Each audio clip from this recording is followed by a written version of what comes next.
예, 여러분 안녕하십니까? 오늘은 하루 종일 날씨가 흐리네요. 11월 이제 벌써 둘째 주말 금요 저녁입니다. 여러분 오늘도 예배 초소에 건전하고 오직 성경만 제대로 잘 증거되고 있는 두세 사람이 만왕여왕 만주의 주 예수 그리스도 이름으로 모인 그곳이 어디일지언정 그곳에 가서 또는 그곳에 갈 형편이 못되면 가족들과 함께 예수님께 신령과 진정으로 찬송하며 성경 보며 예배하는, 그래서 한 주간을 잘 마치는 이 금요일이 되기를 바랍니다. 요한계시록 지금 현재 오늘 저녁 저는 잠시 후에 요한계시록 13장을 이제 오늘도 강의할 것입니다. 여러분들 오늘 밤늦게 제가 또한 강의한 것을 또한 유튜브 광야의 소리에 올려서 전 세계적으로 우리 예수님을 사랑하는 모든 남녀 종들과 함께 묵상을 나누게 될 겁니다. 끝까지 우리 예수님만 온전히 사랑하고 그 사랑으로 나 자신과 이웃을 사랑하며 성령이가 동행하다가 이 엄청난 이 환난 가운데에 이 환난의 때를 면하게 하는 주님의 약속에 수여자들이 되길 간절히 바랍니다. 그래서 요한계시록은 예수님께서 천사를 보내어 요한에게 기록한 책입니다. 예수님께서는 그렇게 혼자 왔다 갔다 하시는 분이 아닙니다. 예수님은 보좌에 앉으신 하나님 자신이기 때문에 늘 천사를 통해서 일하시고 또한 종들을 또한 세우셔서 말씀하시는데, 주님이 직접 천사를 통해서 말씀하시고 또 일하시며 성령으로 우리에게 감동으로 모든 걸 생각나게 하고 가르치게 하시는 분이 예수님이시고, 우리 안에 우리를 성전 삼고 와 계신 주님의 영 성령님이십니다. 그래서 이제는 2017년도 거의 이제 한 달 반 정도 남은 이 시간에 하나님의 그 일곱절기도 거의 이제 마지막에 와 있고, 우리는 소위 가을절기인 유대인은 벌써 이스라엘은 5778년을 우리나라 달력으로 9월 21일 날 이미 시작이 됐고요. 그래서 가을절기가 이미 시작된 상태이기 때문에 하나님의 절기는 빈틈없이 진행되고 있죠. 그래서 성경적인 그 하나님의 절기를 보면 이렇게 크게는 봄, 가을 절기를 이렇게 나눌 수 있는데요. 봄 절기는 이미 예수님으로부터 이렇게 충만히 성령님이 강림하심으로써 4개 절기가 다 성취가 됐습니다. 마지막 3절기도 예수님으로부터 예수님이 직접 다 성취를 하시는 건데요. 예수님이 땅에 오심으로 그 모든 것이 다 완성이 되는 겁니다. 그래서 교회는 바로 이 성령님이 오신 2000년부터 지금까지 진행되며 나팔절을 통해서 이 교회는 이제 마지막 어느 순간 옮겨지고, 또 유대인도 역시 마지막 나팔절을 통해서 마지막 이 세상의 그 대심판 때에 그 심판에서 구원받고 이제 주님의 재림을 영광 중에 맞이하며 민족적인 회개가 일어나는 큰 구원을 받게 됩니다. 그래서 우리는 교회는 지금 이 시대에 와 있고 마지막 나팔절과 속죄절과 초막절이 남아있는데요. 이것은 예수님의 이 땅에 강림하심으로 이스라엘이 이 모든 것을 완벽하게 이제 이걸 마감하게 되는 겁니다. 그래서 그 내용이 요한계시록에 보면 여러분도 잘 아시지만 요한계시록 11장에 두 증인이 죽은 다음에 또한 3일 반 후에 부활에 올라가죠. 그럴 때 7째 천사가 비로소 나팔을 불면서 마지막 나팔이 되는 겁니다. 이것은 지상재림의 나팔이고, 이 천년왕국이 시작되기 직전에 7째 나팔이 7째 대접으로 셋째 화가 쏟아지면서 주님이 요한계시록 19장에 재림하시는 것을 나타내는 겁니다. 그래서 요한계시록 이미 11장에는 비록 4, 5장에서 주님이 보좌에서 6장부터 인을 떼시면서 이렇게 6, 7, 8, 9, 10, 11이 이미 다 끝난 것으로 봅니다. 12장부터는 계속해서 11장 7째 나팔을 불면서 마지막 셋째 화가 오기까지 그 안에 교회와 또한 13장 그리고 적그리스도가 666이 정부를 세우고 짐승통치가 되는 42달 처참한 시대, 그리고 14장 승리자, 15장 하늘, 16장 일곱 대접이 여기서 나오죠. 17, 18은 음녀, 바벨론 멸망, 19장 재림. 그렇기 때문에 이 모든 것들이 사실은 11장 안에 다 들어가 있기 때문에 6장부터 11장까지만 봐도 우리는 요한계시록 전체를 다 관통할 수 있고 11장에서 모든 게 사실 끝난 겁니다. 그 이 심판이 왜 진행되냐를 이렇게 12장부터 계속 말씀하시면서 18장까지 말씀해 주고 있는 것이죠. 예, 여러분 여기까지 여러분 잘 성령님이 인도하신 가르침 따라 잘 따라온 줄로 압니다. 그래서 11장의 두 증인이 마지막에 사흘 반 후에 보란듯이 하나님께서 그들을 부활시켜서 올라간 다음에 일곱째 천사가 나팔을 불게 되고 셋째 화가 이른다고 했지 않습니까? 예수님이 재림의 아마겟돈에 이제 이 셋째 화를 부으시면서 내려오시거든요. 지상으로. 그런데 11장 끝에는 하나님의 성전이 열려버리잖아요. 하나님의 성전 안에 하나님의 언약궤가 보인다. 그러니까 하나님 예수님이 친히 그 성전 안에 계시면서 번개와 음성과 내성과 지진과 큰 우박이 있더라.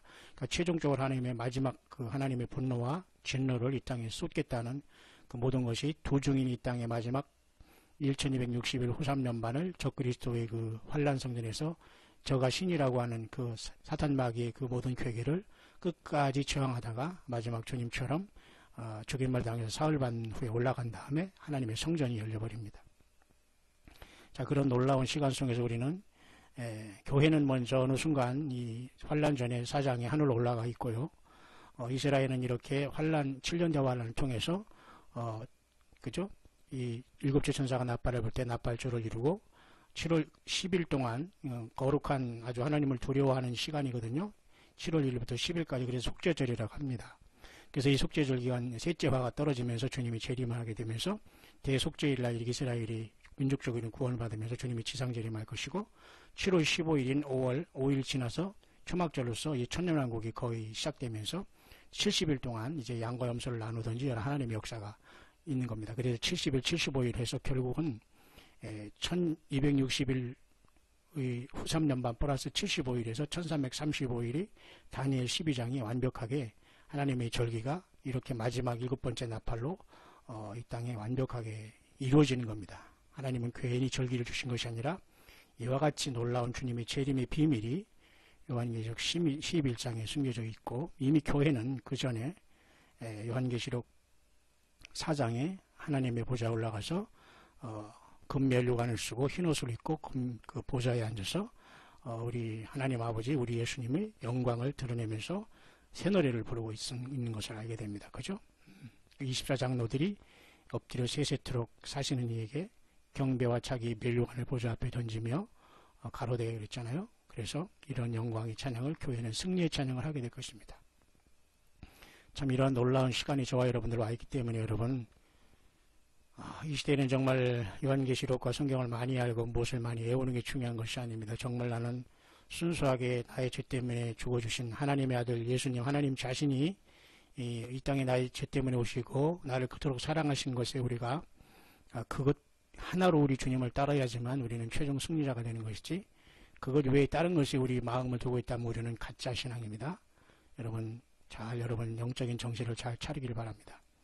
구약에도 이렇게 레위기에 보면 첫 열매 되신 것은 우리 예수님이 직접 초실절에 단독으로 미랄이 되어서 첫 열매가 되셨고요.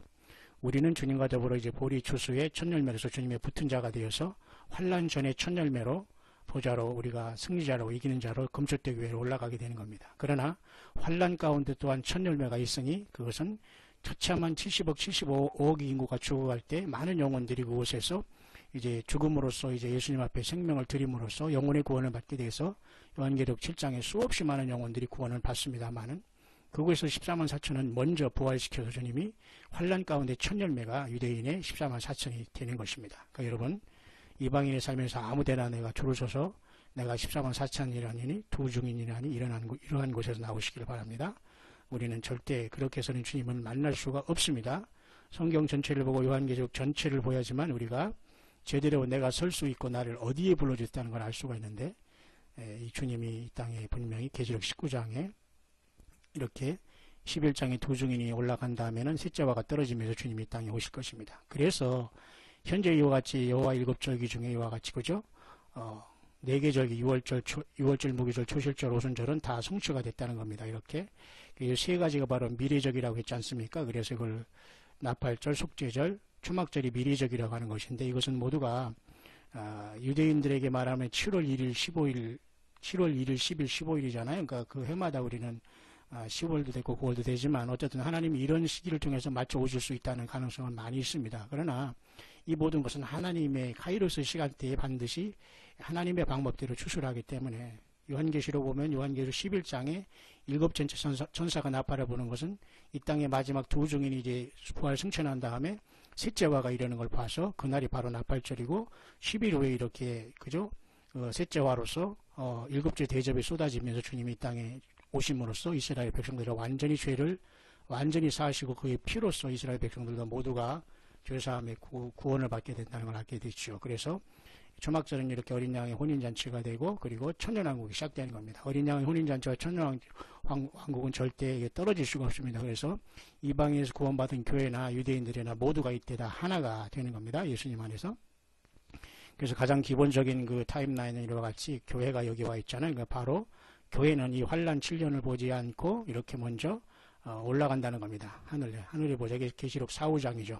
그래서 이 땅 지상에는 환란 성전이 세워지고 유대인들이 마지막 환란의 고통 속에 후 3년 반을 지나다가 하나님의 극적인 보호함으로 보호하심을 받았다가 일곱째 대접으로 일곱째 나팔이 부러지면 셋째 화가 부러질 때 주님이 재림하시고 천연왕국을 이제 이루시게 되면서 지배하십니다. 이 땅을. 그래서 백보자 심판이 있은 다음에 영원한 불못에 둘째 사망을 통해서 모든 예수님의 생명책 이름이 없는 자들이 들어가고 새하늘과 새 땅이 이루어지면서 새 예루살렘 성이 이때 이 땅에 내려오는 겁니다. 아무 때나 이 땅에 내려오거나 아무 때나 내려와서 무슨 혼인잔치를 하는 게 아니에요. 그 천년왕국 지난 후에 새 예루살렘 성이 이 새하늘과 새 땅에서 내려오게 됩니다. 우리는 주님과 더불어 그 전에 먼저 보좌에 있다가 새 예루살렘 성의 주님과 영원히 떨어지지 않고 살게 되겠죠. 그러면서 천년왕국을 지나고 백보자를 지나게 되겠죠. 예. 엄청난 이 사이에 있는 저와 여러분들은 오늘도 그래서 요한계시록을 보면은 교회 시대는 이미 이렇게 3장에 끝나서 하늘로 다 올라갔다는 걸 기억하면서 4, 5장은 하늘에서 우리가 볼 것이고요. 6장부터 이렇게 오늘 저는 13장이 들어가는데 13장은 바로 무엇이냐 어디냐면 그 7년 대화 환란의 가장 중간에 이렇게 일어날 사건을 이제 오늘 제가 다시 한번 할 것입니다. 요한계시록 11장은 이미 이 끝에 다 일어난 것을 말씀해 주고 있는 것인데 12장, 13장부터는 이 후 3년 반이 일어난 사건을 주님이 쭉 설명을 해주시는 말씀이기 때문에 우리는 11장이 이미 모든 하나님의 게임은 끝난 겁니다. 심판이 완전히. 그래서 한 사람도 더 이상 이제 구원받을 수 없는 상태가 돼버린 거예요. 그래서 두 증인이 마지막 이 땅에 하다가 순교를 떠난 다음에 이 세상은 완전히 셋째화가 등장하는 겁니다. 이해가시죠? 예. 그리고 무저갱이랑 여기 그림은 잘 안 보이지만 여러분 조금만 참고하시길 바랍니다. 무저갱은 지구 내부에 이렇게 있을 가능성이 많이 있고요. 이 무저갱이 이제 사탄이 이제 예수님으로부터 받아 잠깐 열 때 다섯째 나팔이 부러지고 이 무저갱에서 아주 악한 영들이 나와서 인간을 5개월 동안 고통스럽게 합니다.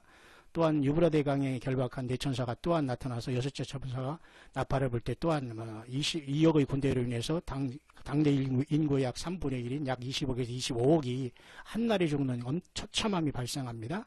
여러분 이런데 두 증인이 안 오겠어요? 두 증인이 무슨 비유입니까? 상징입니까? 있을 수 없습니다.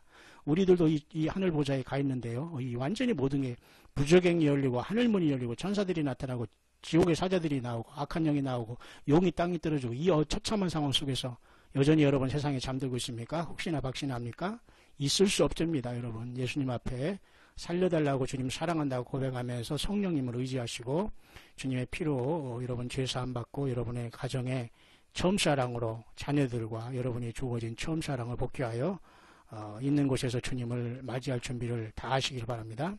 모든 인들이 이제 띄어질 것입니다. 주님이 이제 우리가 올라가면. 그래서 하늘보좌에도 이렇게 이 언약궤는 하늘보좌의 그 약도인데요. 쉽게 말해서 이렇게 물두멍 같은 것은 결국은 하늘 유리바닷가를 상징하는 것이고요. 이 성소 안에 이렇게 왼쪽에 있는 일곱촛대는 우리 지상에서 이렇게 타오르지만 결국 하늘보좌로 일곱촛대가 올라가서 보좌에서 이렇게 왕관을 쓴다는 뜻이 있습니다. 그래서 계시록 11장에 이렇게 분향단에서 기도가 올라갈 때 하늘에 언약궤가 열리지 않습니까? 여기까지가 요한계시록 12장이 열리고 12장부터는 하나님